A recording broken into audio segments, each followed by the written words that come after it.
የአሜሪካ ጦር በደቡብ ኢራን አዲስ ጥቃት መክፈቱን አስታወቀ። የአሜሪካ ጦር በደቡብ ኢራን የሚገኙ የሚሳኤል ማከማቾችና ፈንጂ የሚጥሉ ጀልባዎችን ኢላማ በማድረግ አዲስ ዙር ጥቃት መክፈቱን አስታወቀ። የአሜሪካ ማዕከላዊ ዕዝ ባወጣው መግለጫ ጥቃቱ ራስን መከላከል እንደሆነ አስታውቋል። ኳታር ለኢራን $12 ቢሊዮን ልትሰጥ ነው መባሉን አስተባበለች። ኢራን ከአሜሪካ ጋር በሚደረገው ድርድር ከስምምነት እንድትደርስ ለማድረግ $12 ቢሊዮን ለመስጠት ሀሳብ አቅርባለች መባሉን መሰረተ ቢስ በማለት ኳታር አስተባብላለች።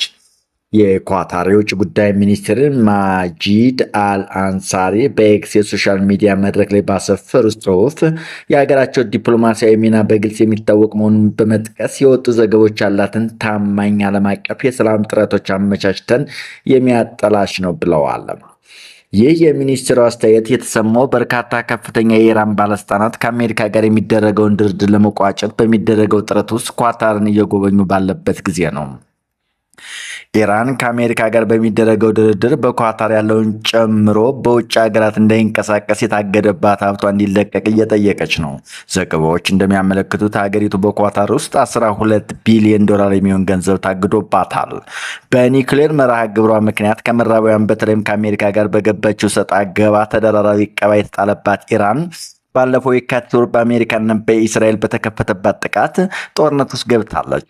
ለጥቂት ወራት የዘለቀው ጦርነት በተኩስ አቁም ጋብ ብሎ በአሜሪካና በኢራን መካከል ድርድር እየተደረገ የሚገኝ ሲሆን ኢራን ከስምምነት ለመድረስ በቅድመ ሁኔታ ካቀረበቻቸው ነጥቦች መካከል በውጭ ያለው ሀብቷ እንዲለቀቅላት የሚጠይቅ ይገኝበታል። በኢራን ጦርነት ምክንያት በመላው ዓለም የሚሳኤል መከላከያ ስርዓት መዳከሙን ዘለንስኪ ተናገሩ። የዩክሬኑ ፕሬዝዳንት ቮሎዲሚር ዘለንስኪ በኢራን ጦርነት ምክንያት በመላው ዓለም የባላስቲክ ሚሳኤል መቃወሚያ ስርዓት እጥረት ተፈጥሯል አሉ። ለተፈጠረው እጥረት መፍትሄ መገኘት አለበት ሲሉም ፕሬዝዳንቱ አሳስበዋል። ዘለንስኪ አክለውም የዩክሬን የአየር መከላከያ ለማጠናከር ከሁሉም አካላት ጋር እየሰራ እንገኛለን፣ ቅድሚያ የምንሰጠውም ጉዳይ ነው ሲሉ ተደምጠዋል። በዩክሬን መዲና ኪየቭ ስልታዊ ጥቃቶች እንደምትሰነዝር ያስታወቀችው ራሻ በበኩሏ የውጭ ሀገራት ዜጎች ከተማዋን ለቀው እንዲወጡ ማሳሰቢያ ሰጥታለች። የዩክሬኑ ፕሬዝዳንት ዘለንስኪ አሜሪካ ለሀገራቸው ተጨማሪ ድጋፍ የምታደርግበት መንገድ በተመለከተ ውይይቶች ይቀጥላሉ ብለዋል። አውሮፓ በቂ የሚሳኤል መቃወሚያ ስርዓት እንዲኖራት በሚል ዩክሬን መሳሪያውን የምታመርትበትን ፍጥነት መጨመሯንም ገልጸዋል። ዘገባው የቢቢሲ ነው። ማርኮ ሩቢዮ ከኢራን ጋር ስምምነት ላይ የመድረስ እድል መኖሩን በድጋሚ ገለጹ። ዋሽንግተን ቴህራን ላይ አዲስ ጥቃት ብትከፍትም ስምምነት ላይ መድረስ የሚቻልበት እድል አሁንም እንዳለ የአሜሪካ የውጭ ጉዳይ ሚኒስትር ማርኮ ሩቢዮ ተናገሩ። አሜሪካ ያደረሰችው ጥቃት የኢራን የሚሳኤል ስርዓትና ጀልባዎች ላይ ጉዳት ቢያደርስም ሩቢዮ ዛሬ ባደረጉት ንግግር የስምምነት ላይ መድረስ ይቻላል ብለዋል። በኳታር በሚደረገው ውይይት ለውጥ የሚመጣ ከሆነ እናያለን ያሉት የውጭ ጉዳይ ሚኒስቴሩ ፕሬዝዳንቱ ግሩም ስምምነት ላይ ይደርሳሉ አሊያም ስምምነት አይኖርም ሲሉ ገልጸዋል። በኳታር በሚደረገው ውይይት ላይ የቀረበው የሰላም እቅድ ውስጥ ያለውን የቃላት አጠቃቀምና ምርጫ መታየት ስላላት ንግግሩ ቀናት ሊወስድ እንደሚችል ጠቁመዋል። የሆርሙዝ ወሽመጥ መከፈት እንዳለበትና አስረግጠው የተናገሩት ማርኮ ሩቢዮ እየሆነ ያለው ነገር ህገ ወጥ ነው፣ ዓለም ላይ አለመረጋጋት ፈጥሯል፣ ተቀባይነት የለውም ሲሉ አክለዋል። በኪየቭ ስልታዊ ጥቃት ለመሰንዘር የዛተችው ራሻ የውጭ ዜጎቿን ከከተማዋ እንዲወጡ አሳሰበች። በዩክሬን መዲና ኪየቭ አዲስ ስልታዊ ጥቃቶች እንደምትሰነዝር ያስታወቀችው ሩሲያ የውጭ ሀገራት ዜጎች ከተማዋን ለቀው እንዲወጡ ማሳሰቢያ ሰጠች። ሩሲያ ከቀናት በፊት በዩክሬን መዲና ከፍተኛ ጥቃት ያደረሰች ሲሆን ጦርነቱ ከተጀመረ ወዲህ የከፋው ነው ተብሏል። ሩሲያ በቀጣይ የምትፈጽመው ጥቃት ውሳኔ የሚሰጥባቸው ማዕከላት ላይ ያነጣጠረ መሆኑን አስታውቃለች። የሰው አልባ አውሮፕላኖች ማምረቻ ፋብሪካዎችን ጨምሮ ሌሎች ተቋማት ኢላማ እንደሚደረጉ የራሲያ የውጭ ጉዳይ ሚኒስትር አስታውቀዋል። የውጭ ሀገራት ዜጎችና ዲፕሎማቶች ኪየቭን በተቻላቸው ፍጥነት ለቀው እንዲወጡ መስሪያ ቤቱ አሳስበዋል። የዩክሬን ከአስተዳደራዊና ወታደራዊ ተቋማት ህንፃዎች እንዲቀርቡ ማስጠንቅቋል። ዩክሬን በበኩሏ የራሻ ዛቻ ሀፍረተ ቢስ የሆነ ጫና ማሳደሪያ መንገድ ነው ስትል አጣጥላለች። የዩክሬን አጋር ሀገራት ሞስኮ ላይ የሚያሳድሩትን ተጽዕኖ እንዲጨምሩም ጠይቃለች። ሩሲያ ለውጭ ሀገራት ዜጎች ማስጠንቀቂያ መስጠቷ የውጭ ዲፕሎማሲያዊ መቀመጫዋ ከኢላማዎቿ መካከል እንደሚገኙበት ያሳያል ስትልም ዩክሬን ስጋቷን ገልጻለች። እስራኤል ሂዝቦላ ላይ የምትፈጽመውን ጥቃት እንደምታጠናክር ኔታንያሁ ተናገሩ። የእስራኤሉ ጠቅላይ ሚኒስትር ቤንያሚን ኔታንያሁ ሂዝቦላ ላይ የሚፈጸመውን ጥቃት ተጠናክሮ እንደሚቀጥል መናገራቸውን ተከትሎ የአገሪቱ ጦር በመላው ሊባኖስ አዲስ ዙር ጥቃት ማድረስ መጀመሩን አስታወቀ። የእስራኤል መከላከያ ሰራዊት በምስራቅ ሊባኖስ በሚገኘው ቤካ ሸለቆና በሌሎች የአገሪቱ ክፍሎች ላይ ጥቃት በመክፈት ሂዝቦላን እየመታ መሆኑ ተገልጿል። ሂዝቦላ በበኩሉ የእስራኤል ወታደሮች ታንኳሽ፣ የጦር ሰፈሮች፣ ህንፃዎችና ሌሎች ስፍራዎችን ኢላማ ያደረጉ 22 የድሮንና የሮኬት ጥቃቶችን በመፈጸም አጸፋውን መመለሱን አስታውቋል። ሊባኖስና እስራኤል በዚህ ወር መጀመሪያ ያደረሱትን የተኩስ አቁም በ45 ቀናት ለማራዘም ስምምነት ላይ ቢፈጽሙም ውጊያው ቀጥሏል።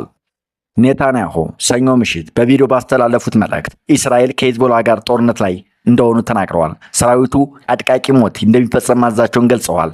ጠቅላይ ሚኒስትር እስራኤል በከፈተችው ወታደራዊ ዘመቻ ከ6,000 በላይ አሸባሪዎች መግደላቸውንም ተናግረዋል። ይቅርታ ይህን አረፍተ ነገር አንዴ ደግሞ አለው። ውድ ተመልካቾቼ ጠቅላይ ሚኒስትር እስራኤል በከፈተችው ወታደራዊ ዘመቻ ከ600 በላይ አሸባሪዎች መግደላቸውንም ተናግረዋል። አሁን ከኛ የሚጠበቀው ጥቃቱን ማጠናከርና ጥንካሬውን ይበልጥ መጨመር ነው ሲሉም ተደምጠዋል።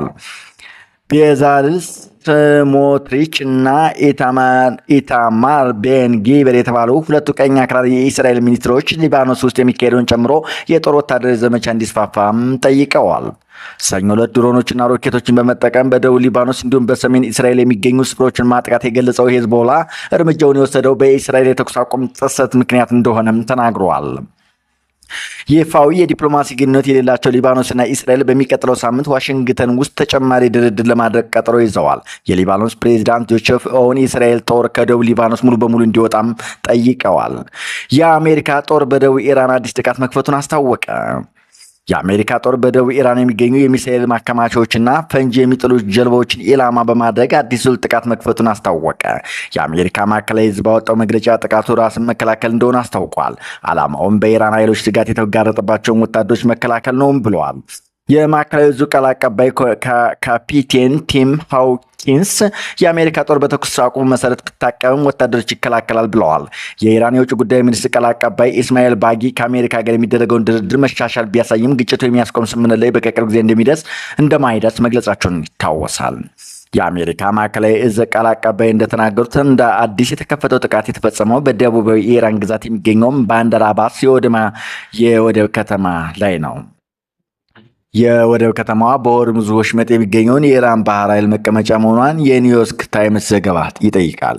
የኢራን ብሔራዊ ጣቢያ እንደዘገበው የከተማዋ ባለስልጣናት ፍንዳታ መስማታቸውን ተከትሎ ምርመራ ማካሄድ ጀምረዋል። ኢራን ከአሜሪካ ለተከፈተባት ጥቃት እስካሁን ምላሽ አልሰጠችም። የአሁኑ ጥቃት በሁለቱ ሀገራት የሰላም ድርድር ላይ ምን ጫና እንደሚያሳድር ግልጽ አልሆነም። ጥቃቱን ተከትሎ የአሜሪካ የውጭ ጉዳይ ሚኒስትር ማርኮ ሩቢዮ አሁንም ቢሆን ስምምነት ላይ መድረስ ይቻላል ብለዋል። ትናንት የኢራን ከፍተኛ ባለስልጣናት ከኳታር ጠቅላይ ሚኒስትር ጋር ውይይት አድርገዋል። ዜናዎቹ እነዚህ ነበሩ። ክቡራትና ክቡራን ሼር፣ ላይክ እያደረጋችሁ ቻናላችን ስለምታተባበሩና ስለምታበረታቱን ምስጋናችን ከፍ ያለ ነው።